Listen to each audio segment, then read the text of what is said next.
विषय हिंदी, कक्षा स्नातक स्नातकोत्तर, वर्ष 2022 से 2025।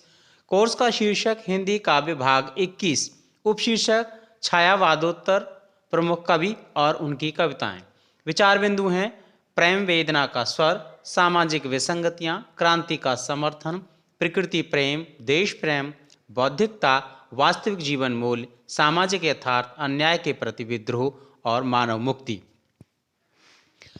आइए आज हम बात करेंगे यहाँ पर छायावादोत्तर प्रमुख कवि और उनकी कविताओं की, जिनमें शामिल हैं सच्चिदानंद हीरानंद वात्स्यायन अज्ञे और उनकी कविताएं, गजानन माधव मुक्तिबोध और उनकी प्रमुख कविताएं, बाबा नागार्जुन जो प्रगतिशील के मुख्य स्तंभ हैं, और धर्मवीर भारती और सुदामा पांडे धूमिल, इनकी कुछ चुनी हुई कविताओं की।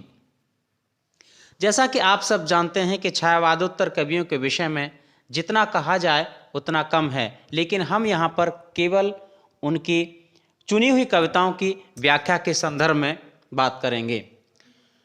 सच्चिदानंद हीरानंद वात्स्यायन अज्ञे की एक कविता है नदी के द्वीप। इस कविता का प्रारंभ होता है: हम नदी के द्वीप हैं, हम नहीं कहते कि हमको छोड़कर सुरतुष्णी बह जाए। नदी का द्वीप कहता है कि वह नदी का द्वीप है, उसी ने उसको आकार दिया है। आगे कहते हैं कि जो नदी के द्वीप है, नदी के द्वारा ही उसको आकार और प्रकार दिया गया है। उसके सारे कोण, उसकी सारी गलियां, उसके अंतरीप, उसका उभार, उसके रेतीले किनारे, वह सबके सब नदी के द्वारा ही गढ़े गए हैं। यानी नदी से अलग उसका अस्तित्व है ही नहीं। उसकी सारी स्थितियां ही नदी के द्वारा निर्मित की गई हैं। वही उसकी जननी है।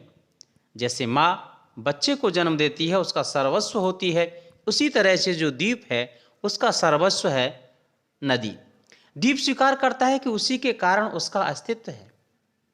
आगे कहते हैं कि व्यक्ति का जो चिंतन है, व्यक्ति का जो भाव है, व्यक्ति का जो दर्शन है, आदि सब कुछ का निर्माण समाज के अंतर्गत ही होता है।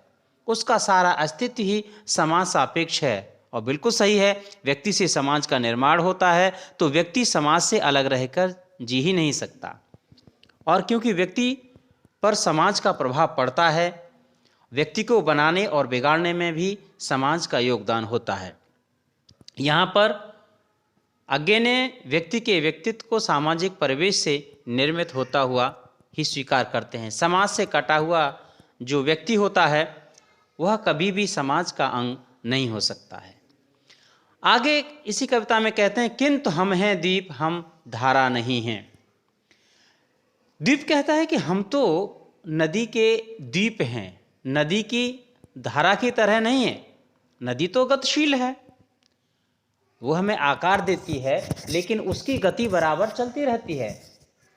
इसी तरह से जैसे समाज है, समाज व्यक्ति को गढ़ के आगे प्रतिपल आगे आगे बढ़ता रहता है, और विकास वास्तव में आगे ही होता है, पीछे नहीं हो सकता है। हमारा नदी के प्रति जो पूर्ण समर्पण है वह इसीलिए है, हम उसी के हैं, इसीलिए उसके प्रति हमारा समर्पण है, उसी के द्वारा निर्मित किए गए हैं।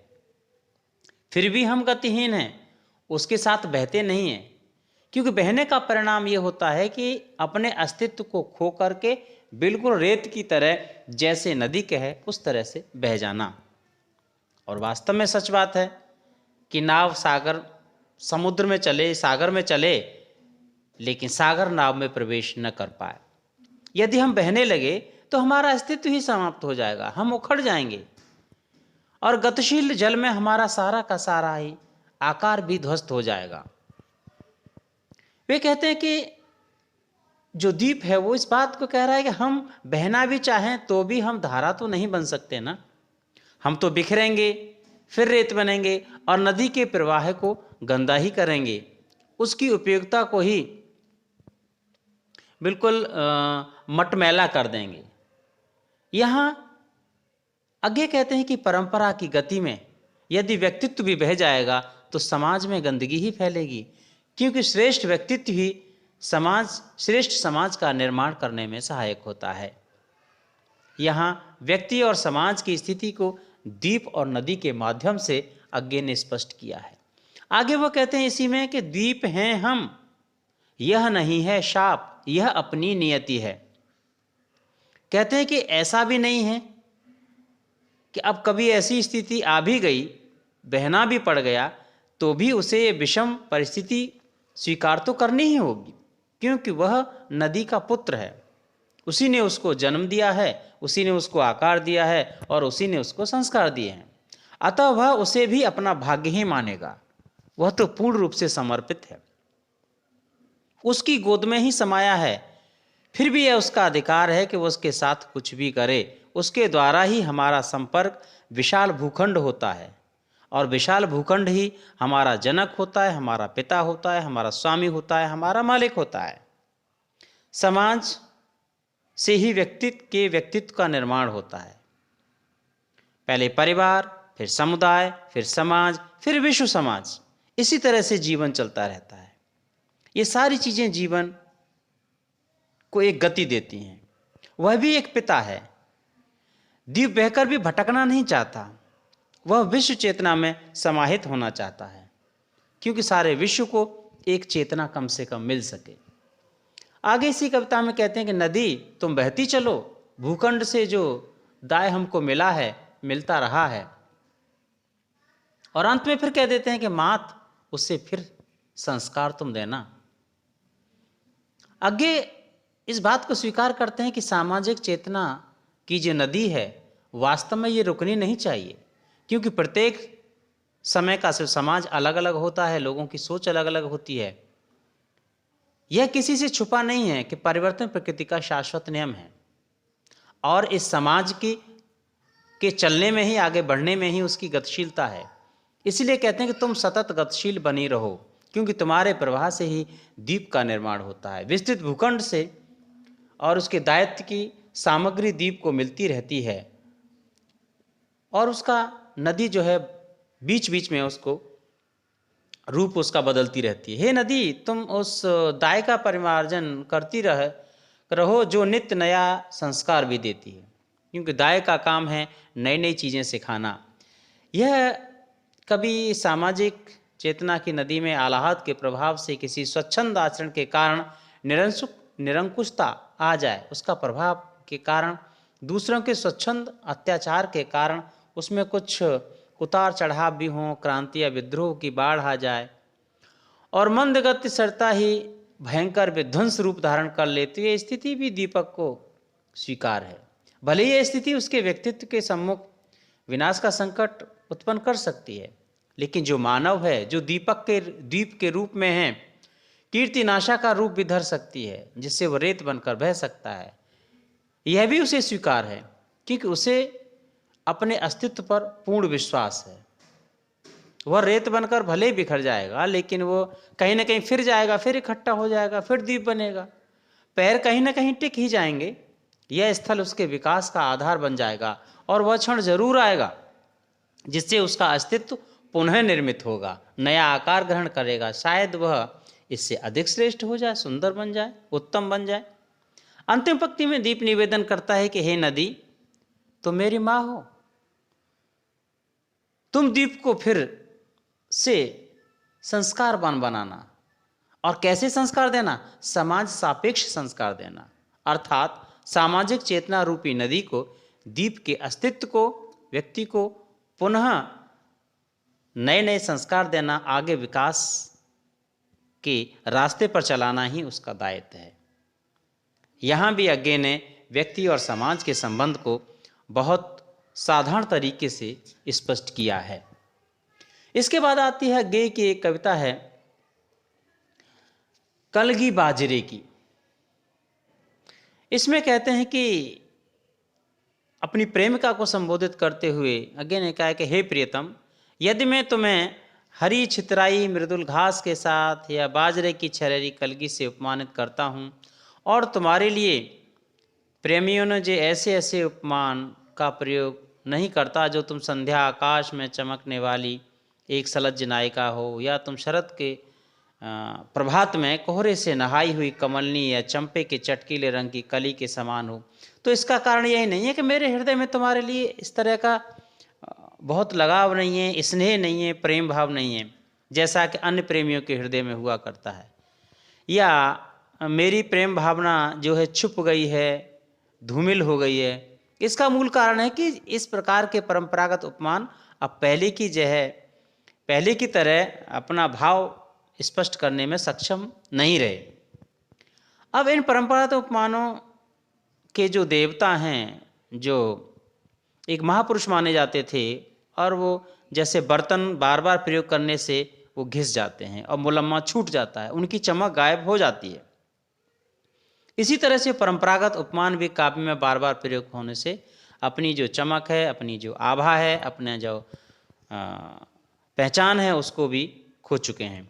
और ये सच बात है कि जो शब्द होते हैं, जो भाव होते हैं, वो समय के साथ साथ बदलते भी रहते हैं, जन्म भी लेते हैं और घिसते भी हैं, क्योंकि बहुत सारे शब्द होते हैं अपने समय के साथ साथ उतने इस्तेमाल नहीं होते जितने वो प्रारंभ में हुआ करते हैं।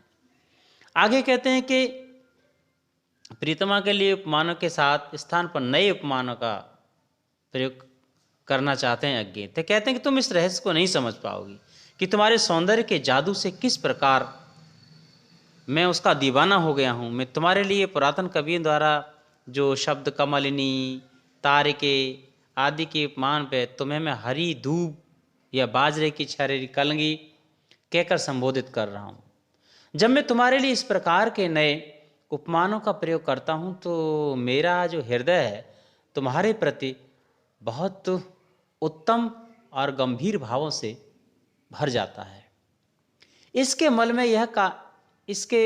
में यह भी हो सकता है कि आज के नगरवासियों के लिए कुछ जूही की कलियों से कहीं अधिक सुंदरता, उदारता का प्रिय उपमान में बिछी हुई मृदुल दूब है। हमें गुलदस्ते में सजी हुई जूही की कलियों की अपेक्षा हरे भरे मैदानों की मृदुल घास कहीं अधिक सुंदर और प्यारी लगती है। इसी तरह से हमको संध्याकालीन आकाश में टिमटिमाते तारकों के स्थान पर हवा में इधर उधर डोलती हुई बाजरे की कलगी ही बहुत सुंदर लगती है। क्योंकि ऐसा हो सकता है कि अज्ञे के लिए बाजरे की कलगी इसलिए सुंदर लगती हो कि वहाँ पर प्रकृति और मानव का संबंध कुछ अधिक गहरा है। हम नगरवासी प्राकृतिक सौंदर्य से एकदम कट गए हैं, और बात बिल्कुल सही है, सच है। चाहे सुखानुभूति की बात हो या दुखानुभूति की, प्रकृति के साथ अगर हमारा जुड़ाव नहीं है तो दोनों ही स्थितियां हमारे लिए बेकार हैं। यही वजह है कि जब वायु के झोंकों के साथ साथ बाजरे की कलगी को, मृदुल घास को देखता हूँ तो मेरे मन की जो अंदर की आंखें हैं वो एकदम खुल जाती हैं और सूनापन सिमट जाता है। मैं उसे एकांत के प्रति समर्पित हो जाता हूँ। और कहते हैं कि प्राकृतिक जो सौंदर्य है, सौंदर्य पर मैं सब कुछ न्यौछावर करने के लिए बेचैन हो जाता हूँ। कभी फिर प्रश्न करते हैं, कहते हैं कि तुम्हारे सौंदर्य की प्रशंसा से शब्दों की बाजीगरी दिखाना अच्छा लगेगा, लेकिन कब समर्पण भाव से ओतप्रोत होकर बिछड़ी घास, डोलायमान बाजरे की छरेरी कलंगी, ऐसे संबोधनों से जब मैं तुमको याद करूंगा। कभी कहते हैं कि तुम्हें उन परंपरागत खोखले उपमानों से उपमानित करने के स्थान पर जो चमक दमक अब नहीं रही है उनमें, यानी पुरानी चीज़ों से अगर तुम्हारा मैं स्वागत करूं तो यह उत्तम नहीं होगा। अज्ञे का सीधा सीधा मानना है। कहते हैं मैं तुम्हारे उस सौंदर्य को नए नए उपमानों के साथ जोड़ना चाहता हूँ, जिनका अधिक महत्व है, जो गंभीर हैं और जो जीवन के लिए महत्वपूर्ण भी हैं, जिनके बिना जीवन चलना संभव नहीं है। एक और कविता है, यह दीप अकेला। यहाँ अज्ञे कहते हैं कि उसका जो व्यक्तित्व है दीप के समान है। इसमें उसे विश्वास है, यह अपने कृतित्व पर इठला भी रहा है। यह दीप चाहता है कि उसे पंक्ति में स्थान मिल जाए जहाँ अन्य दीप सजे हैं, लेकिन होता क्या है, सामूहिक प्रकाशपंच से जग को आलोकित कर सके। यह दीप नहीं चाहता कि उसका व्यक्तित्व कहीं खो जाए, अलग थलग पड़ जाए। वो चाहता है कि उसका अस्तित्व बना रहे, क्योंकि उसका व्यक्तित्व ही विलीन हो गया तो जो गीत वह गाता है फिर उससे कौन गाएगा। यह जन है, जन की बात कौन करेगा। ज्ञान रूपी सागर में गहरे प्रवेश करके संवेदना रूपी मोती कौन लाएगा? जो मोती समाज के हितकारी होते हैं, समाज के कल्याणकारी होते हैं, उन्हीं की आवश्यकता होती है। और कहते हैं कि सच्ची आस्था रूपी आग सुलगाने की जो संविदा से अपनी समता करते हुए कहते हैं कि अपनी आस्था रूपी जो अग्नि को सुलगाने वाला जो व्यक्ति है, अस्तित्व को विलीन हो जाने पर फिर ये आग कौन सुलगाएगा? यह दीपक अकेला है, ऐसा दूसरा नहीं है। सार्थकता समष्टि के प्रति समर्पण में ही मानते हैं और कहते हैं कि उसके हितार्थ ही वो पंक्तिबद्ध होना चाहता है। आगे कवि कहता है कवि कि अपने व्यक्तित्व को काल रूपी पिटारे में संचित मधु के समान मानते हैं, जो बहुत सारे प्रयत्नों से संचित होता है, क्योंकि मधुमक्खी मधु एक दिन में इकट्ठा नहीं करती, बड़े परिश्रम के बाद वो इकट्ठा होता है। समाज रूपी जो कामधेनु से जो संचित किया हुआ अमूल्य अमृत तुल्य जो पदार्थ होते हैं, जिनका संचयन इसीलिए किया जाता है कि दूसरे की भलाई हो, वो तो नवांकुर है, स्वयं धारा को फोड़कर निकलता है। आज रवि को निर्भय होकर ताक रहा है। समस्त विद्रोह को परास्त करके ही वह अस्तित्व हो सकेगा। प्रकाश पुंज सूर्य की ओर ताक कर और उसको बेचैन कर रहा है। स्थितियों के कारण दीप अपने को स्वयंभू मानते हुए भी मानता है, पर वह भी समाज को समर्पित होना चाहता है। वह शक्ति में विलीन होना चाहता है और शक्ति सामूहिकता में होती है, अकेले में कोई शक्ति संभव नहीं हो सकती। कवि को अपने विश्वास और आस्था पर पूरा यकीन है कि पूरा विश्वास है, क्योंकि वो इतना हल्का नहीं है कि जरा से संघर्ष से टूट जाए, बिखर जाए। जो कभी भी अपने को छोटा नहीं मानता, नहीं, अनुभव किया है तो स्वयं बहुत विशाल के रूप में, साथ ही सारे कष्ट और पीड़ाओं को भी उसने स्वयं भोगा है, सहर सहा भी है। और कहा भी जाता है कि संघर्ष ही जीवन है, बिना संघर्ष के जीवन का कोई मूल्य नहीं। निंदा, अपमान, उपेक्षा, अवज्ञा आदि तरह तरह के अंधकारों से गुजरते हुए वह सदा उसने अपनी संवेदनशीलता और करुणा और मानवता और सतत जागरूकता आदि को कभी खोया नहीं है। उसके नेत्रों में उनके प्रति प्रेम और करुणा रही है, जिन्होंने उसे ये सब दिया है। हर स्थिति में वह अपने आप को गतिशील और संवेदनशील बनाए हुए है। उसने अपने बाहु के बल पर, अपने भुजाओं के बल पर ही ऊपर उठने और आगे बढ़ने का रास्ता तलाशा है। सतत कर्म चेतना से युक्त होकर वह अपनेपन को, अपने अस्तित्व को सदा बरकरार बनाए रखना चाहता है। उसने किसी भी स्थिति में जागरूकता, जिज्ञासा और विश्वास को कभी भी अपने जीवन से अलग नहीं होने दिया। अब हम बात करते हैं गजानन माधव मुक्तिबोध की कविता विचार आते हैं। इस विचार आते हैं, इस कविता में प्रारंभ करते हैं। विचार आते हैं लिखते समय नहीं, बोझ ढोते वक्त पीठ पर, सिर पर उठाते समय भार, परिश्रम करते समय चांद उगता है, वह पानी में झलमलाने लगता है, हृदय के पानी में। मुक्तिबोध कहते हैं कि हम अपने जीवन के यथार्थ, उसके स्वरूप, उसकी समस्याओं, उसकी परेशानियों और उनके हल के विषय में उस समय हम लोग नहीं सोचते जिस समय हमको सोचना चाहिए। उस समय हम उन पर नहीं लिखते जिस समय लिखना चाहिए। उस समय हम उन पर कोई वाद विवाद या विमर्श या डिस्कोर्स नहीं करते जिस समय करना चाहिए। इन सभी बातों पर विचार करने या लिखने का उचित समय जब होता है, तब हमारा इस यथार्थ से सामना न हुआ हो। यथार्थ से सामना होने के बाद उन पर, इस वास्तविकता से सामना न होने पर, उसके बाद उन पर विचार करना बेकार होता है। इसी तरह से होता है कि जब आग लगे उसी समय कुआं खोदो।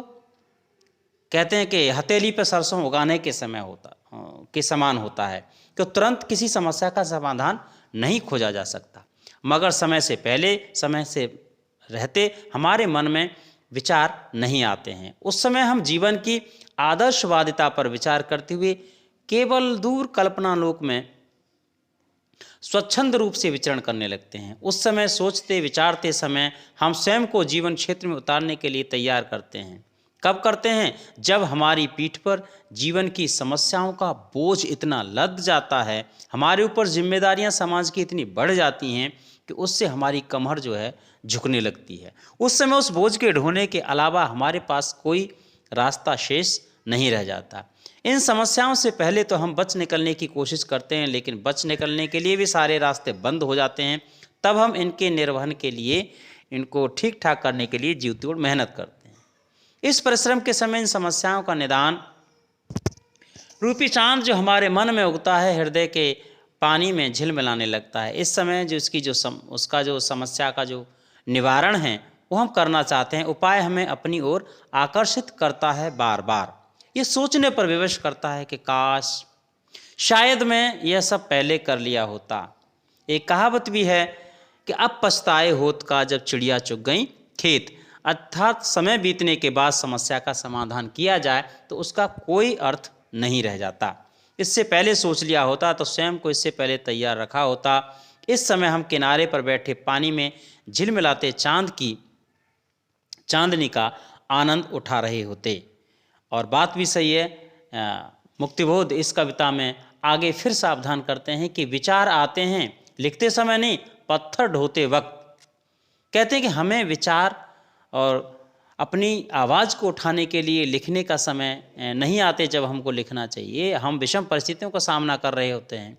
बताते हैं कि उस समय आते हैं जब हम अपनी जीवन की या समाज की आवश्यकताओं की पूर्ति करने के लिए अपने जीवन को चलाने के लिए किसी तरह से पत्थर ढोने जैसे कठिन काम को कर रहे होते हैं, श्रम साध्य अपने जीवन में खून पसीना बहा रहे होते हैं। इस समय हमारे मन में विचार आते हैं, कठोर कार्य करने से हम कैसे बच सकते थे, इस काम को हम कैसे आसानी पूर्वक आनंद पूर्वक कर सकते थे। इसी तरह से जब हमारे ऊपर बहुत सारी समस्याओं के हल तलाशने की जिम्मेदारी आ जाती है, उनको निभाने की जिम्मेदारी आ जाती है, तो किसी भी परिस्थिति में ये बहुत ज़रूरी हो जाता है, या ऐसे समझें कि बहुत अनिवार्य हो जाता है। उस समय सोचते सोचते कुछ उपाय करके, सावधानी रख करके अपने इन समस्याओं का हल खोज सकते थे। ऐसा भी कोई उपाय इस समय सूझता है जो उसके समय रहते, जैसे उसके बोझ से, उसके दायित्व से, उसकी जिम्मेदारी से हम इसको पूरा कर सकते थे। घर के पीछे के भाग में सांप जैसे प्राण घातक मुसीबत के समय हमने अपने सामने पर सोचते हैं कोई व्यवस्था करनी चाहिए, लेकिन यहाँ सांप आता ही नहीं है। आकर भी आ भी जाता है तो उसके कारण हमारे पर कोई संकट नहीं आता। हम सोचते सोचते हैं जब हमारे सामने सांप को मारने के लिए और कोई रास्ते नहीं रह जाते। हमारे सामने समस्या जब खड़ी हो जाती है कि अब इसके अलावा कोई विकल्प नहीं है। यदि हम सांप को नहीं मारेंगे तो सांप हमें डस कर मार डालेगा, यानी समस्या को हम हल नहीं करेंगे तो समस्या हमको मार डालेगी, और हम सुरक्षित अपने भविष्य को तलाश नहीं सकते हैं, हम अपने भविष्य को बचा नहीं सकते हैं। जब हमारे सामने अपने बच्चों के बुरी तरह फटे चिथड़ों में देख करके उनके तन और मन को ढकने के लिए, उनके पेट को भरने के लिए इस तरह से जब संकट खड़ा होता है, उस समय हम विषम परिस्थितियों से पार पाने के उपाय सोचते हैं। जब कोई छोटी सी पत्थर के टुकड़े के समान छोटी सी समस्या हमारे सामने पहाड़ बनकर आ जाती है, जब हमारी आंखें चौंधिया जाती हैं मतलब हम समस्या से बहुत ज़्यादा बेचैन हो जाते हैं, और ये हमारे फिर शक्ति के बाहर की बात होती है। इस समय हम अपने आसपास के वातावरण पर, परिवेश पर योजना बनाते हैं। पहाड़ जैसी समस्या से यहाँ से किस प्रकार इस समस्या को हल किया जाए, और यह सब करते करते इतना वक्त निकल चुका होता है कि ये समस्याएं, ये पीड़ाएं, ये मुसीबतें, ये सामाजिक विषमताएं, ये दुख दर्द, इनसे सुरक्षित बचने की जद्दोजहद करते हुए कछुए की पीठ की तरह हम संवेदनहीन हो जाते हैं। यानी समस्याओं को ढोते ढोते ढोते ढोते जब हम उनका हल नहीं तलाशेंगे तो वो समस्याएं एक आदत जैसी बन जाती हैं। जैसे किसी को एक दिन में गुलाम नहीं बना सकती, धीरे धीरे उसको मानसिक रूप से गुलामी का पाठ पढ़ाया जाएगा, कुछ थोड़ी मोड़ी लालच दिया जाएगा तो वो व्यक्ति फिर आदी हो जाएगा। जैसे हाथी के बच्चे को हाथी छोटे से जंजीर के टुकड़े से बंधा रहता है, एक दिन में नहीं। जब वो छोटा होता है तो उसको छोटी सी रस्सी से उसके पैर को खूंटी से जंजीर से पहले बांध देते हैं और तोड़ने की कोशिश करता है, लेकिन वो तोड़ नहीं पाता है। ये उसकी आदत बन जाती है। फिर जब वो बड़ा होता है तो वह छोटी सी रस्सी के सहारे ही चुपचाप इतना विशालकाय हाथी बंधा रहता है, क्योंकि उसको पता है कि ये जंजीर बन चुकी है, ये जंजीर है। इसी तरह से मनुष्य का स्वभाव है। हम अपनी इसी संवेदनहीनता के आवरण को ओढ़कर अपने सब अंगों को समेटकर निष्क्रिय हो जाते हैं और इंतजार करते हैं कि ये जो मुसीबतें, ये सामाजिक विषमताएं हैं, परिस्थितियां हैं, चली जाएं। लेकिन ये प्रतीक्षा का समय उस पृथ्वी के समान होता है जो कभी भी, जैसे परेशानी के समय के विषय में कहा जाता है कि ये अजगर की तरह होता है जो कभी भी जाने का नाम नहीं लेता है। मुक्तिबोध ने मनुष्य की इस विशेषता की ओर ध्यान दिया है कि समस्या आने पर ही उसका निदान नहीं खोजना है, उससे पहले ही हमको तैयार रहना है। इसके आगे की एक कविता है भूल गलती। भूल गलती कविता में आगे प्रारंभ करते हैं कि भूल गलती आज बैठी है ज़रा बख्तर पहनकर। यहाँ से प्रारंभ होती है ये कविता और इसका समापन होता है हमारे ही हृदय का गुप्त स्वर्णाक्षर प्रकट होकर विकट हो जाएगा। इसके विषय में गजानन माधव मुक्तिबोध कहते हैं कि भूल गलती से जनता ने एकदम अयोग्य व्यक्ति को सत्ता सौंप दी है, यानी ऐसे व्यक्ति को सत्ता सौंप दी है जो इस सिंहासन के लिए, इस देश की सत्ता संभालने के काबिल ही नहीं था। और एक बार जब सत्ता सौंप दी जाती है तो फिर आप समझ सकते हैं कि उसको सत्ता से हटाना इतना आसान नहीं होता है। सत्ता पाकर वह अत्याचारी जो आताताई शासक है वो अपने मन के अनुसार कुछ भी कर सकता है। वो इतना निरंकुश हो गया है कि उसने अपने पास अपनी सुरक्षा के लिए, अपने आप को, अपने कारनामों को ढकने के लिए अस्त्र शस्त्र से हर तरह से अपने आप को सुरक्षित कर लिया है। वह राज सिंहासन पर ही नहीं बैठा है, बल्कि वह अपनी राजगद्दी पर ही नहीं बैठा है। ऐसे समझिए, ये उसका जो एक भय है, एक डर है, हमारे हृदय में, हमारे दिल में, हमारे मन में इस कदर बैठ गया है कि उससे, उसका नाम लेते ही हमारा जो भय है वो कांपने लगता है। उसके हथियार नुकीले तेज पत्थर की तरह दूर दूर तक चमक रहे हैं। उसके दरबार में सत्य और ईमान बेचैन होकर मौन खड़े हैं, सिर झुकाए। यहाँ पर नागार्जुन की कविता याद आती है। नागार्जुन ने यही बात कही थी लगभग कि सत्य को लकवा मार गया है, पड़ा रहता है लंबे काट की तरह सारा दिन सारी रात। सत्य के सामने से, सूनी निगाहों के सामने से कोई भी आए जाए उस पर कुछ भी फर्क नहीं पड़ता।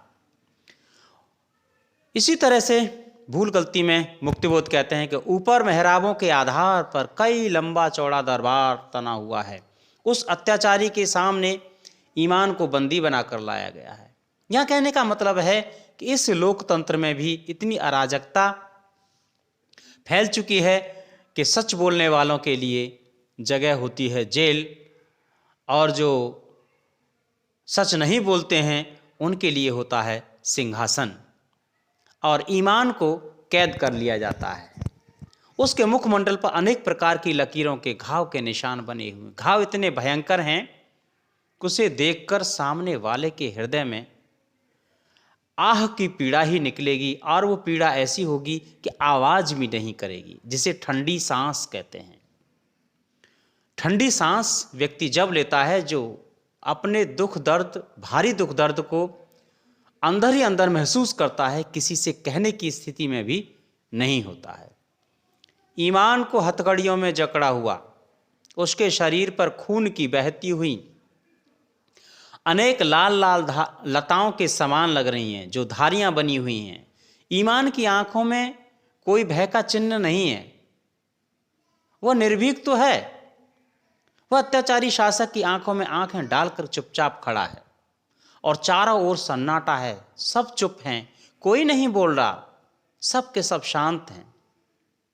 और इन शांत रहने वालों में बड़े बड़े अधिकारी, बड़े बड़े शायर, बड़े बड़े मीडिया कर्मी, बड़े बड़े कवि, बड़े बड़े दार्शनिक, पंडित, मुल्ला, मौलवी, सरदार, ये सब के सब शांत हैं, जो सामान्य दरबारी की स्थिति का अंदाजा आसानी से लगाया जा सकता है।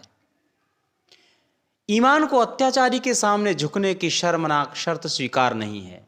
और वास्तव में सच बात है कि ईमान को कभी बहुत देर तक झुकाया नहीं जा सकता। वह क्रूर शासक के आदेश की अवहेलना कर सीना तान कर ऊंचा सिर करके खड़ा है, स्वतंत्र और स्वाभिमान के साथ, यानी वह किसी भी कीमत पर समझौता नहीं करना चाहता। ईमान की इस तरह की गतिविधियों, इतने आत्मविश्वास, जिसको अंग्रेजी में कॉन्फिडेंस कहते हैं, इसको देखकर कोई भी बड़ी आसानी से अंदाजा लगा सकता है कि शासन व्यवस्था पर दुर्दिन के काले बादल मंडराने लगे हैं। क्रूर शासक का जो रक्षा कवच है, ईमान के लिए कच्ची मिट्टी के समान है। बिल्कुल सही बात है कि बहुत दिन तक तानाशाही नहीं चल सकती है, क्योंकि एक कहावत कही जाती है कि अति का फूला सैंजना जड़ा मूड़ से जाए। सैंजन का फूल जब नीचे से ऊपर तक फलता है तो समझ लीजिए कि अब इसका विनाश होना निश्चित है। इसी तरह से जो आतताई और निरंकुश शासक होते हैं, वह सिर्फ मिट्टी के ढेर की तरह होते हैं। उनका आतंक जब समाप्त हो चुका है और चारों तरफ सिर्फ और सिर्फ मौत का सन्नाटा ही दिखाई देता है, मौत का सूनापन, या यूं कहें कि मरघट की ही आवाज़ चारों तरफ सुनाई देती है। यहाँ पर ईमान की शक्ति और अत्याचार का जो खोखलापन है, उसकी ओर कभी इशारा कर रहा है कि जो अत्याचार है और जो असामाजिक कार्य हैं, अनीति है, वो वास्तव में अंदर से खोखली होती है। आगे कब कहता है कि इतने से ही अत्याचारी शासन का अंत हम मान बैठें, ये ठीक नहीं है। पूरे ज़माने में, पूरी दुनिया में, पूरे समाज में बुराइयों का जो जहर है वह पूरी तरह से फैल चुका है। यानी एक कहावत कही जाती है कि थोड़ा ही जल गंदा नहीं है, बल्कि पूरे कुएं में ही भांग पड़ी है। इस लोकतंत्र और राजनीति रूपी कुएं में विष की ओर इशारा करती है यह कवि की कविता। जमाना सांप का काटा है। वो कहते हैं कि जब सांप किसी को काटता है तो धीरे धीरे जो जहर है प्रत्येक व्यक्ति के अंग में धीरे धीरे पहुंचता है, और जब विष जमाने की नस नस में फैल गया है, जमाने की ही यानी पूरे समाज की यही कमजोरियां क्रूर शासक के लिए रक्षा का काम कर रही हैं। हो भी क्यों ना, यह भी सच है कि किसी भी बुराई और अनैतिकता को मिटाने के लिए करने के लिए जितने क्रूर शासक जिम्मेदार नहीं होते हैं, जितने ईमानदार और शरीफ लोग जिम्मेदार होते हैं। क्योंकि क्रूर शासक तभी हमारे सिर के सिंहासन पर बैठता है जब अच्छे लोग उससे मुंह फेर लेते हैं। कोई अत्याचार ही हम पर इसीलिए करता है क्योंकि हम अत्याचार सहने के आदी हो जाते हैं। हम सबों की कमजोरियों के कारण ही वो भयावह और हिंसक बना हुआ है। वह सच्चाई को पूरी तरह से समाप्त करना चाहता है, मन की सारी सद्भावनाओं को मेट देना चाहता है। इस प्रकार निराधार और बेसिर पैर को बनाकर चारों ओर उखाड़कर अपने कैद खाने में बंद कर लेना चाहता है। इतने में ही क्रूर शासक के कैद से एक सद्भावना मुक्त इस प्रकार भागी मानो दुख भरे मन की आवाज हो, यानी उसका मन दुख से भरा हुआ है। दूसरी ओर सारी सद्भावनाएं, सद इच्छाएं आज भी बंदी हैं। वह क्रूर शासक की खुशामद में लगी हुई हैं। अपना सारा बल, सारी शक्ति, सारा पौरुष, सारा अनुभव लेकर कभी एक तरह कभी दूसरी तरह की बातें कर रही हैं। उन्हें अपने अस्तित्व एवं शक्ति का अंदाजा ही नहीं है। अब भी वो भयभीत हैं, उनको अंदर से बहुत डर लग रहा है। इतने में ही दुर्भावनाओं की कैद से छूटकर एक निर्जन स्थान पर एक दुर्भावना जा बैठी। वो जो स्थान पर गई वहाँ क्या था, उसका कोई नाम नहीं है, लेकिन सच्चाई की सुनहरी किरणों से वह आज भी रोशन है। वहाँ उसकी सारी सद्भावनाओं की एक फौज, एक लंबी सेना तैयार हो रही है। क्रूर शासक ने जो भी इन पर अन्याय, अत्याचार, अनीति किए हैं, आम जनता को जिस तरह से रौंदा है अपने पैरों के तले, उनका बदला लेने के लिए वो जरूर आएगी। यह मुक्त भावना किसकी फौज तैयार करिए? ईमान और सत्य की। लेकिन जान लीजिए, ईमान और सत्य की निहत्ती फौज ही इन अत्याचारियों पर भारी पड़ जाती है। यह मद अत्याचार की सेना पर विजय पाने के लिए विजयी होगी। सत्य और ईमान का यह जो रूप है, यह सूरज की तरह ही नहीं बल्कि ज्वालामुखी की तरह विस्फोट करके उसको समाप्त कर देगा। इस पूरी की पूरी कविता में जहां मुक्तिबोध ने एक और मुगल कालीन शासन प्रणाली की ओर इशारा किया है, वहीं यह कविता वर्तमान समय की राजनीतिक परिवेश की ओर भी इशारा करती है।